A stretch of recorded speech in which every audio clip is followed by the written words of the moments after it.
প্রবাসে যারা আছেন, যারা ব্যাচেলর জীবন যাপন করছেন, যারা পরিবার যাদের সঙ্গে নাই এবং বিবাহিত, তারা তাদের যৌন চাহিদা চরিতার্থ করবার জন্য, যেহেতু এখানে উপায় নাই, তাদের স্ত্রী সঙ্গে নাই, তাদের জন্য কি হস্তমৈথুন করা জায়েজ আছে নাকি না জায়েজ?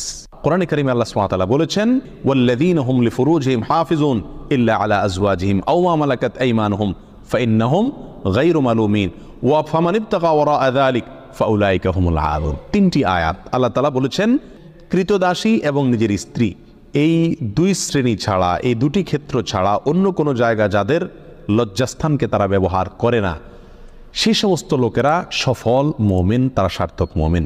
ফামানিবতাগা ওয়ারাআ যালিক, আল্লাহ বলেন এরপরে তৃতীয় আয়াতে, যারা এই দুটি ক্ষেত্র ছাড়া, স্ত্রী এবং কৃতদাসী, এই দুটি ক্ষেত্র ছাড়া অন্য যে কোনো ক্ষেত্রে তাদের যৌন চাহিদাকে চরিতার্থ করে মেটায়, আল্লাহ বলেন ফাউলাইকা হুমুল আদুন, তারা হলো সীমালঙ্ঘনকারী।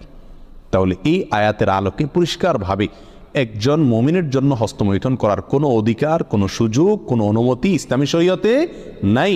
এটা হারাম এবং কবিরা গুনাহসমূহের মধ্যে থেকে একটি। যারা প্রবাসে আছেন, এমন কোনো দেশে যদি থাকেন যেই দেশে তিনি তার যৌন চাহিদা না মেটালে নিশ্চিতভাবে গুনাহে লিপ্ত হয়ে যাবেন, জেনায় লিপ্ত হবেন, কারণ সেখানে জেনার অবাধ সুযোগ রয়েছে, এরকম যদি পরিস্থিতি হয় তাহলে নিজেকে রক্ষা করবার জন্য, অর্থাৎ বড় অপরাধ থেকে অপেক্ষাকৃত কম বড় অপরাধ যেটা, সেটাই তিনি লিপ্ত হতে পারেন, অর্থাৎ হস্তমৈথুন করতে পারেন। এটা কোনো উলামা ইকরামের মত। অবশ্য অন্য উলামা ইকরাম বলেছেন সর্বাবস্থায় হস্তমৈথুন করা কি হারাম। এজন্য প্রবাসে যারা আছেন তাদের উচিত এই অপরাধ থেকে বেঁচে থাকা।